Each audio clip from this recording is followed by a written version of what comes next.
We are changing the world with technology and innovation, and the young minds are the cradle of it. Hello, I am Tanvi Sinha, and welcome to the show, Pank Sapno Ki Udaan.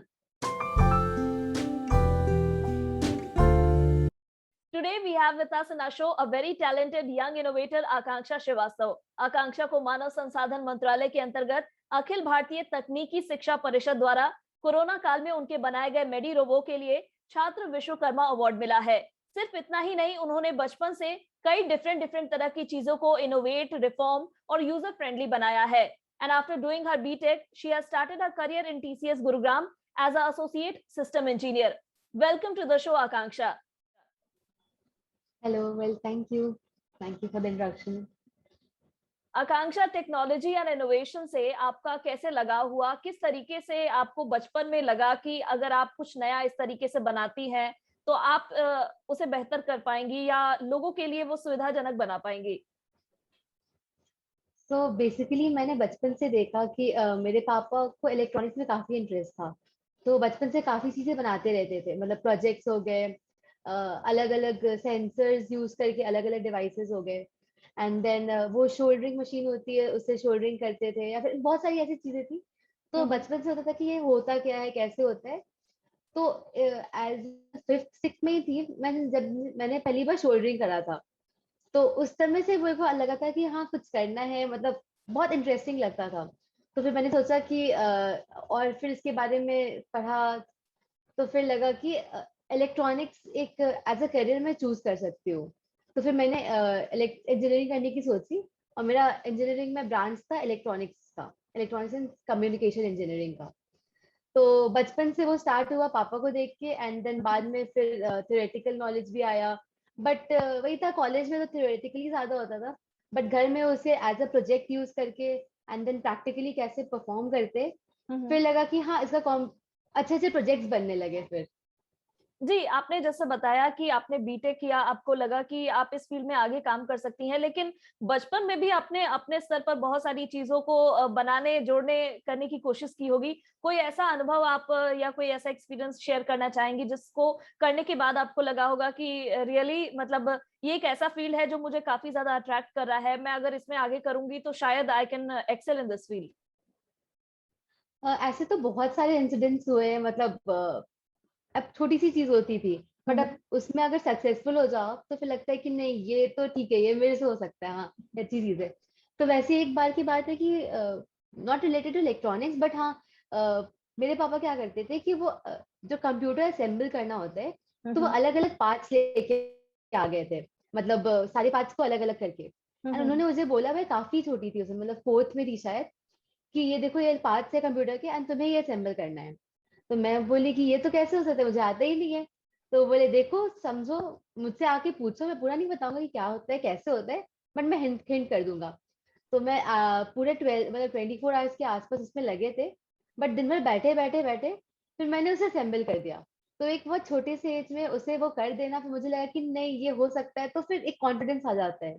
तो वैसे ही बहुत सारे projects थे। बचपन में तो ज्यादा कुछ आता था नहीं, तो बस पापा जो बनाते थे साथ साथ दे देती थी कि अच्छा ये ऐसे हो रहा है, ये ऐसे हो रहा है। फिर जब इंजीनियरिंग में गई, तो फिर एक्चुअली प्रोजेक्ट्स बनाने के बाद जब वो प्रोजेक्ट यूज होते थे, मतलब उसका एप्लीकेशन दिखता था, तो फिर काफी अच्छा लगता था, काफी मोटिवेशन मिलता था उससे। आकांक्षा, जैसे कि आपने बताया कि आपको अपने फादर से इंस्पिरेशन मिला, एक फैमिली में इस तरह का एनवायरनमेंट मिला, उसके बाद आपने इस फील्ड में काम किया। क्या आपको लगता है कि आगे भी अगर आप इस तरीके से काम करती रहेंगी तो आप फ्यूचर में क्या सोचती हैं, किस तरह की चीजें आप बनाना चाहेंगी? और इस पर बात करने के बाद हम आपके जो मेन अट्रैक्शन ऑफ इनोवेशन है, जो मेडी रोबो काफी ज्यादा प्रचलित हुआ था कोरोना काल में, उसके बारे में भी बात करेंगे। लेकिन पहले आप बताएं कि अभी फ्यूचर में आप और क्या कुछ बनाने की सोच रही हैं? तो फ्यूचर में मैं एक्चुअली जब मैंने इस मेडी रोबोट पे काम करा, तो मुझे मैं एक्चुअली इसमें घुसी मेडिकल फील्ड में, जो इलेक्ट्रॉनिक्स से और मेडिकल फील्ड का कॉम्बिनेशन है, उसमें थोड़ा सा घुसी। तो मुझे लगा कि जो ये फील्ड है वो काफी वास्ट फील्ड है, एंड ये ऐसी फील्ड है जिसमें बहुत सारे इन्वेंशन इनोवेशन के चांसेस है। तो फ्यूचर में मोस्ट प्रोबेबली मैं इस पे और सारे प्रोजेक्ट बनाना चाहूंगी, जिससे जनरल पब्लिक सोसाइटी को भी हेल्प हो, क्योंकि मेडिकल फील्ड में ऐसा है कि ये सबकी जरूरत की चीज है।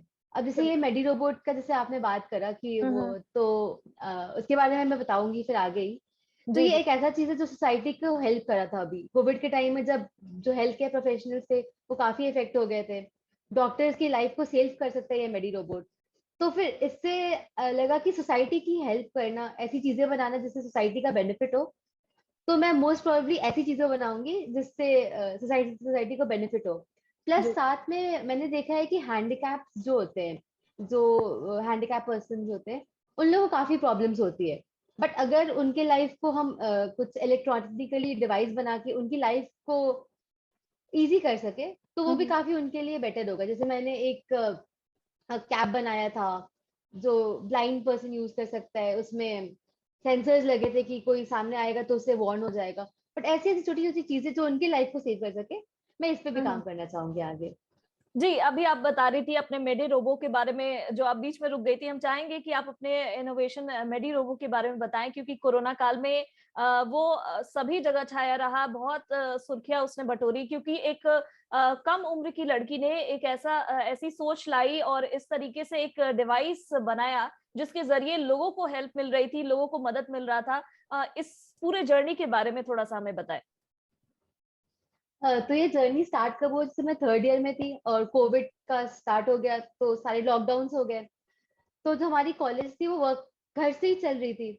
तो मैं घर पे आ गई थी, तो हम लोग बैठे हुए थे, डिस्कशन चल रहे थे कि क्या क्या प्रॉब्लम्स थे। तो इनिशियली हम लोगों ने कुछ ऐसे डिवाइसेस बनाए, यूवी लाइट पे यूज करके कुछ डिवाइसेस बनाए, कुछ सेंसर्स यूज करके डिस्टेंस मेंटेन करने के लिए।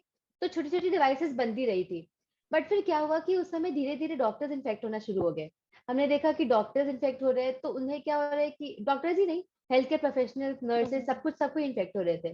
बिल्कुल। तो वो एक ऐसे थे जिनकी लाइफ को सेव करना बहुत इंपॉर्टेंट था, क्योंकि वो हमारी लाइफ को सेव करते थे। तो उस बारे में डिस्कशन हो रहे थे, तो हमने सोचा कि ऐसा कुछ क्यों ना बनाया जाए जो इनको हेल्प कर सके। तो हमने इस मेडी रोबोट के बारे में सोचा। तो बेसिकली ये रोबोट क्या करता है कि ये दूर से ही अ, ये रोबोट क्या करेगा कि किसी पेशेंट के पास जाएगा। हम्म। जैसे फॉर एग्जांपल एक क्वारंटीन सेंटर है, तो हम इस रोबोट को एक पेशेंट के पास भेजेंगे। जो हेल्थ केयर प्रोफेशनल है वो उसे कंट्रोल करेंगे। ये रोबोट पेशेंट के पास जाएगा, उनके सारे पैरामीटर्स को मेजर कर लेगा, मेडिकल पैरामीटर्स को बेसिकली, जो बहुत ही इंपॉर्टेंट होते हैं। अभी जैसे ब्लड प्रेशर हो गया, शुगर हो गया, बीपी हो गया, oxygen, heart and lung condition, ये सारी चीजें हैं जो कोविड के टाइम में पेशेंट्स के हर रोज मॉनिटर होते थे। बट क्या होता था कि हेल्थ केयर प्रोफेशनल को पेशेंट के पास आना पड़ता था, कांटेक्ट बढ़ता था। तो बेसिकली ये रोबोट क्या करेगा कि पेशेंट के पास जाएगा, उनके सारे पैरामीटर्स को मेजर करेगा एंड उनके रिपोर्ट्स को रियल टाइम में डॉक्टर के पास भेज देगा। जो डॉक्टर रहेंगे वो उनसे काफी दूरी पे बैठे रहेंगे। तो इससे क्या हो रहा है कि डॉक्टर और पेशेंट का कांटेक्ट खत्म हो रहा है, उनके बीच में कांटेक्ट नहीं रहता। बट डॉक्टर को सारी चीजें पता है, तो वो उस हिसाब से डॉक्टर प्रिस्क्राइब कर सकते हैं, मेडिसिन हो गई, कुछ भी हो गए। प्लस साथ में ये रोबोट क्या करता है, ये तो मेडिकल पैरामीटर्स हो गए। साथ में ये रोबोट जो है वो ट्रांसपोर्टेशन, सर्विलांस, कम्युनिकेशन हो गया, ये सब चीजें भी करता है। तो अब जैसे अब हमें पेशेंट के पास खाना पहुंचाना है, तो किसी नर्स को जाने की जरूरत नहीं है, ये रोबोट जाएगा, खाना लेके पेशेंट को दे देगा। प्लस कभी कभी क्या होता है कि जिस कुछ किसी एरिया को हमें सैनिटाइज करना है, तो हम्म। इस रोबोट में सैनिटाइजर्स लगे होंगे, यूवी लाइट लगी हुई है, तो हम किसी भी क्लोज्ड एरिया में इसको भेज सकते हैं, वो इस एरिया को सैनिटाइज कर देगा। तो एक रोबोट है जो बहुत सारी चीजें को परफॉर्म कर सकता है एक साथ। तो जी। ये एक मेडी रोबोट जो एक कॉम्बिनेशन है। आकांक्षा, ये तो आपने इनोवेट किया, लेकिन क्या इसको मार्केट में लाने का प्रोसेस शुरू हो चुका है? क्या ये अभी लोगों के बीच में आ चुका है? हाँ, तो ये सब प्रोसेस स्टार्ट हुआ 1 ईयर पहले। तो हमने हम्म। बहुत सारे मॉडल्स बनाए इसके। एक बेसिक मॉडल बना, फिर ट्रांसपोर्टेशन को लेके, फिर इसमें मेडिकल, मतलब बहुत सारे मॉडल्स बने। फिर हमने क्या किया कि हम हॉस्पिटल्स में गए और इसका पायलट प्रोजेक्ट परफॉर्म करा कि अब एक्चुअली में इससे क्या दिक्कत हो रही है, जैसे हॉस्पिटल में जा रहे हैं तो क्या प्रॉब्लम्स आ रही है। तो उसके बाद हमने उससे फीडबैक लेके इसे बहुत अच्छे से मॉडिफाई कर दिया है। तो उसके लिए मैंने एक कंपनी भी फॉर्म करी है, हम्म। अपनी एक कंपनी फॉर्म की है। तो मैं इसे चाह रही हूँ कि एक्चुअली में यूज हो पाए, मतलब डॉक्टर्स को। एक हैदराबाद से हमें ऑर्डर्स भी आए हैं कुछ रोबोट के लिए। तो उसकी भी प्रोसेस चल रही है। तो हाँ, धीरे धीरे इसे मार्केट में लाना है, बट अभी प्रोसेस में है ये, मतलब फ्लॉलेस बनाना है इसे, बहुत सारे ऐसे मॉडिफिकेशंस है जो और करने हैं जिससे ये और अच्छा बन जाएगा। बिल्कुल आकांक्षा, जब इस तरह की चीजें हम इनोवेट करते हैं तो जब तक कि वो एप्लीकेबल नहीं हो जाता है, हमें संतोष भी नहीं मिलता है और हमें मिलना भी नहीं चाहिए। क्योंकि इसके पीछे पर्पस तो यही था कि लोगों को इससे सुविधा मिल सके और ये प्रोसेस में है। हम हाँ बहुत सारी एग्जैक्टली। आपको शुभकामनाएं इसके लिए देना चाहेंगे कि आपका ये जो प्रोजेक्ट था, मेडी रोबो था, वो जल्द से जल्द मार्केट में आए और लोगों के लिए बेनिफिशियल साबित हो। आपने जो शुरू में बताया था एक इंसिडेंस, उससे जुड़ा मैं एक सवाल करना चाहूंगी। आपने बताया था कि आपने जो कंप्यूटर सिस्टम को असेंबल करने की कोशिश की थी, हाँ आपके हाँ। फादर ने उसको गाइड किया था। वहां पर एक चीज मुझे ध्यान आई थी कि क्या आपको लगता है कि समय के साथ जो इंटरनेट सुविधाएं हमें मिली है, जो टेक्नोलॉजिकल एडवांसमेंट हुई है, उसके बाद इनोवेशन करना, कुछ नई चीजें लाना मार्केट में, या कुछ नई चीजें बनाना ज्यादा इजी हो चुका है, या एक कम उम्र के बच्चे को भी वो चीजें समझना आसान हो गया है? हाँ एक्चुअली इजी तो हो गया, बट इसके दो साइड्स है। पहला हम्म। तो हो गया कि हाँ इजी हो गया कि हम डेट से देख सकते हैं, कोई प्रॉब्लम आई तो देख सकते हैं। बट हम्म। दूसरा ये भी हो जाता है ना कि पहले क्या होता था कि अगर कुछ अवेलेबल नहीं है तो हम उसके बारे में सोचते थे कि हाँ उसको कैसे करना है, तो हम कुछ दिमाग लगाते, अच्छा ऐसे भी हो सकता है वैसे भी हो सकता है। बट अभी क्या है ना कि कोई प्रॉब्लम आ रही है, हम नेट पे डालते हैं कि अच्छा ये प्रॉब्लम है, उसका सोल्यूशन क्या है। तो ठीक है, दोनों है, इजी हो गया है। बट वो पहले का टाइम भी अच्छा था, क्योंकि जैसे हम लोग के टाइम भी तो था, बट पापा के हम्म। टाइम की बात है तो वो एक्चुअली में बुक्स में पढ़ते थे, बुक्स में निकालते थे कि अच्छा अगर ये है तो यहाँ पे इतने की रेजिस्टेंस लगेगी। अभी का टाइम क्या है कि हमें यूज करना है कि हाँ यहाँ पे ये करंट है तो क्या रेजिस्टेंस जरूरत है, तो हम डायरेक्ट नेट पे सर्च करेंगे और वो वैल्यू बता देती है, मतलब किसी भी चीज के बारे में। तो ठीक है, इजी हो गया है, बट हम्म। थोड़ा सा ये भी हो गया है कि हम अपना दिमाग लगाना कम कर दिए हैं। बिल्कुल आकांक्षा, मैं आपके इस सोच को रियली अप्रिशिएट करूंगी, क्योंकि हम जैसे सही बिल्कुल आपने बताया कि अभी हमें कुछ चीज ढूंढना होता है तो हम अपने दिमाग को उतना ज्यादा नहीं एक्सरसाइज करते हैं। हम कोशिश करते हैं कि इजीली जो भी मेथड्स हैं अवेलेबल हो जाए और हम उसके जरिए उसके बारे में इंफॉर्मेशन इकट्ठा कर ले। और हाँ जब इनोवेशन की बात आती है तो जब तक हमारा ब्रेन उतना मल्टीपल टाइम्स वर्क नहीं करेगा, हम नई नई चीजें कैसे बनाएंगे? क्योंकि जो ऑनलाइन प्लेटफॉर्म है या जो इंटरनेट है, वहां पर तो ऑलरेडी एग्जिस्टिंग चीजें ही हमें मिल सकती हैं। नई चीजों के हाँ लिए नई हाँ सोच की जरूरत होती है और वो नई सोच हमारे दिमाग से ही बन सकती है।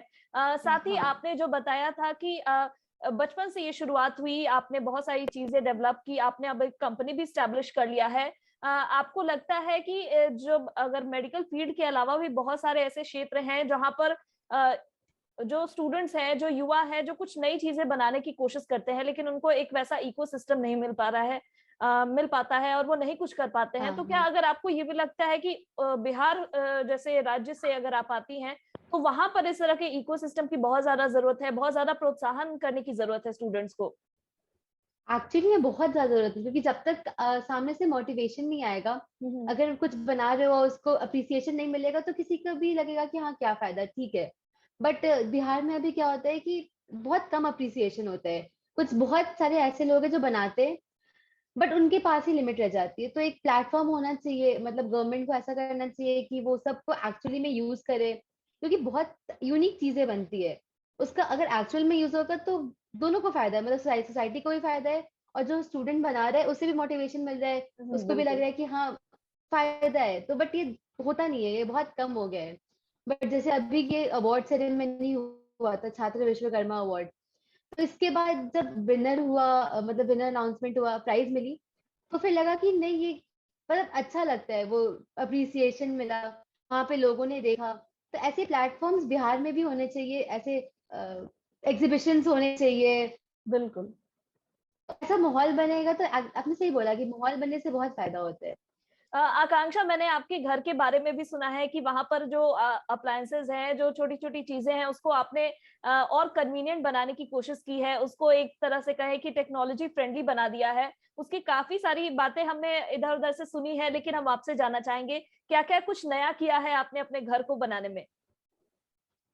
तो बेसिकली हमने सोचा कि वैसे प्रोजेक्ट्स है तो हम्म। क्यों ना इस घर को एक as a eco friendly smart home की तरह लाए।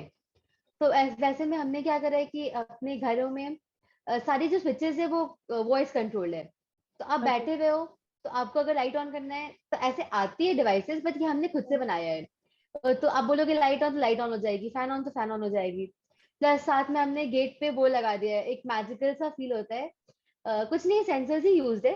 बट आप गेट के बाहर आओ और गेट के बाहर कोई खड़ा है तो मैं अंदर से बोल रही हूँ खुल जा सिम सिम, उसे कोडिंग किया गया है एक्चुअली।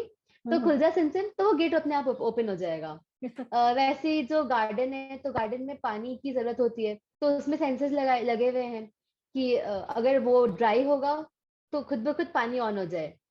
प्लस मतलब ऐसी काफी सारी चीजें हैं जिसको मिला के हमने घर को एक स्मार्ट होम की तरह किया है कि हाँ अच्छा लगे, मतलब खुद के लिए सही, बट अच्छा लगे कि कहीं कहीं यूज हो रहा है। जैसे कि जैसे दादी है हमारी, तो उन्हें बार बार मूवमेंट करने में दिक्कत होती है। तो रात का टाइम है, उन्हें लाइट ऑन करना है, तो वो एक कोई भी रिमोट से, टीवी के रिमोट से भी वो लाइट की तरफ उसे डायरेक्शन डालेंगी और कोई भी स्विच से वो लाइट ऑन कर सकती है। तो स्मार्ट नहीं ऐसे आपने बनाया, स्मार्ट आइडियाज के साथ आपने काम भी किया है। और इस तरह की छोटी छोटी चीजें हैं जो हम अपने कन्वीनियंस के लिए बहुत बार सोचते हैं कि इसमें नया क्या है, कुछ डिफरेंट क्या है, लेकिन यही तो है जो एवरीडे लाइफ को हमारे आसान बनाती है। और ये शायद हम सोचते हैं कि कोई बड़ी कंपनी करेगी, लेकिन अगर छोटे लेवल से हम इसमें वर्क करना शुरू कर देते हैं, और बिल्कुल इसमें मोटिवेशन और सपोर्ट की बहुत ज्यादा जरूरत होती है। हम उम्मीद करेंगे कि हमारी सरकारें, जो संबंधित संस्थाएं हैं, वो इस तरीके से जो भी यंग इनोवेटर्स हो, यंग एंटरप्रेन्योर्स हो, जो इसमें काम करना चाहते हैं, इसमें इन्वेस्टमेंट करना चाहते हैं, वो आगे ऐसे ही बढ़ते रहे। आपने बताया कि आपने एक कंपनी भी शुरू की है, हालांकि अभी शायद वो आपके रिलेटेड इनोवेशन से ही जुड़ी हुई है, लेकिन हम उम्मीद यही करेंगे कि उसमें और भी ऐसे बहुत सारे इनोवेटर्स जुड़ जाएं और आपकी कंपनी बहुत बड़ी बने। आप ऐसे ही आगे काम करते रहें। आपने तमाम थैंक यू। बातें की और इतना अच्छा काम कर रही हैं। हमारे तरफ से आपको बहुत बहुत शुभकामनाएं। Thank you so much Akanksha. Thank you so much. I wish कि ये सब सही हो जाए, क्योंकि वो कंपनी बनाने का सिर्फ यही मोटिव था कि अगर कुछ बना रहे तो सोसाइटी तक पहुंच सके वो चीजें, बिल्कुल। एंड उसके लिए एक प्लेटफॉर्म तो चाहिए ही, तो फिर इसलिए हमने ये स्टार्ट करा है। Thank you so much for joining us in our show. Thank you once again. I hope आपको पंख सपनों की उड़ान का आज का ये एपिसोड पसंद आया होगा, और आकांक्षा जैसे यंग माइंड, यंग इनोवेटर्स को ऐसे ही सपोर्ट करने के लिए जरूरी है कि आप हमारे इस एपिसोड को लाइक करें, ज्यादा से ज्यादा लोगों के बीच में शेयर करें, ताकि लोगों को पता चले कि हमारे कंट्री में कितने स्मार्ट टैलेंटेड यूथ है जो नई नई चीजों को बनाने के लिए इतनी मेहनत कर रहे हैं। हमारे चैनल को सब्सक्राइब करना ना भूले। Thank you so much. Take care, keep smiling.